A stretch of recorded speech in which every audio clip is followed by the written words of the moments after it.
Capítulo 8. Um grito de abandono. A dor espiritual máxima. Este capítulo é, sem dúvida, o ponto mais sombrio e, paradoxalmente, o mais libertador deste livro. Nele, tratamos da dor espiritual, aquela que ultrapassa a barreira do corpo e atinge o centro do ser.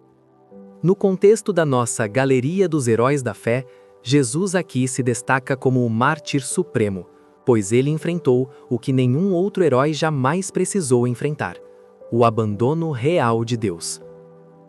E à hora nona, Jesus exclamou com grande voz, dizendo: Eloi, Eloi, lama sabachthani, que traduzido é: Deus meu, por que me desamparaste? Marcos 15:34. Na Galeria dos Heróis da Fé, vimos Estevão morrer com o céu aberto e o rosto brilhando. Vemos na história sobre mártires que cantavam nos coliseus romanos enquanto as feras se aproximavam. Mas no centro desta galeria está o Rei dos Mártires em absoluta escuridão. Por que o Mestre pareceu fraquejar onde seus servos foram fortes? A resposta revela a profundidade do seu sacrifício. Jesus sofreu o abandono, para que nós tivéssemos a garantia da presença. A treva ao meio-dia. Marcos registra que da hora sexta até a hora nona, do meio-dia às 3 da tarde, houve trevas sobre toda a terra.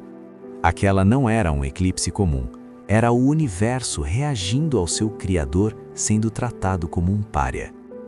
Na cruz, Jesus experimentou o que os teólogos chamam de derrelição, o desamparo total. Para os heróis da fé que vieram depois de Cristo, a presença de Deus era o bálsamo que anestesiava as feridas. Mas para Jesus, a fonte desse bálsamo foi secada. Ele foi o único mártir na história que teve de enfrentar a morte sem o consolo.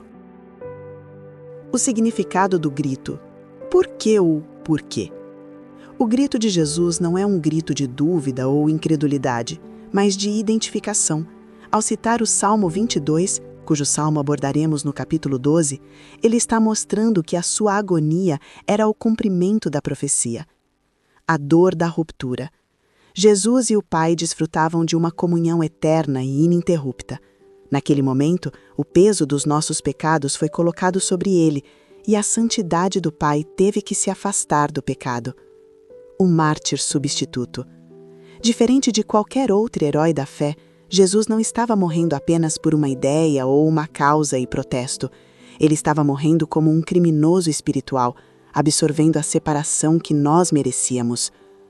Pai, aqueles que me deste, quero que, onde eu estiver, também eles estejam comigo, para que vejam a minha glória que me deste, porque tu me has amado antes da criação do mundo. João 17:24. Aqui está a essência de entender a lógica da cruz.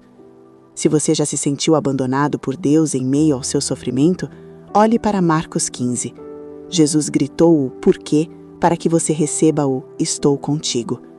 O grande intercâmbio. Jesus suportou o silêncio de Deus para que o nosso clamor fosse sempre ouvido. Ele foi deixado do lado de fora para que nós fôssemos trazidos para dentro. A diferença entre Jesus e os outros mártires. Há um mistério glorioso aqui. Enquanto os heróis da fé sentiam que Deus caminhava com eles na cela, Jesus experimentou o horror de ser abandonado na cruz. O contraste é gritante. Os mártires suportaram a prisão porque Deus estava nela. Jesus suportou a cruz porque Deus se afastou dele.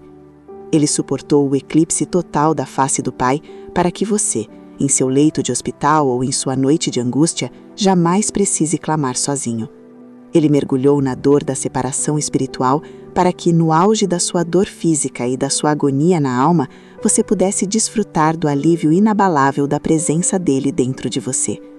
Diferente dos outros heróis da galeria, que sentiram a presença divina até no fogo, Jesus enfrentou o silêncio absoluto do céu. Ele sangrou a dor do abandono para que você não precise sangrar a dor da solidão. Por que isso é importante para você ler a esta altura do livro? Porque isso prova que Jesus é o fundamento de toda a coragem dos outros. Estevão pôde ver o céu aberto porque Jesus o viu fechado. Hoje, nós, os missionários, podemos suportar a solidão e saudades no campo transcultural porque Jesus suportou a solidão cósmica no Calvário. Muitos cristãos que sofrem acham que Deus os deixou. Membros de igreja se sentem abandonados por sua igreja e não entendem que o abandono de Jesus foi único e final, para que o nosso sentimento de abandono seja apenas um sentimento e não uma realidade jurídica determinante. Estamos falando aqui, nestes capítulos, sobre a verdadeira humanidade de Jesus. Na cruz, ele soltou um grito para mostrar que ele conhece a dor do desespero emocional. Ele não é um mártir estoico que não sente nada. Ele é o mestre que sangra na alma. No Calvário, a locomotiva de Cristo entrou no túnel mais escuro da existência. Não havia luz no fim do túnel para ele naquele momento, apenas o peso das dezenas de toneladas do pecado. Ele manteve a máquina nos trilhos do Eloi, Eloi, para que o nosso trilho fosse sempre iluminado pela sua presença.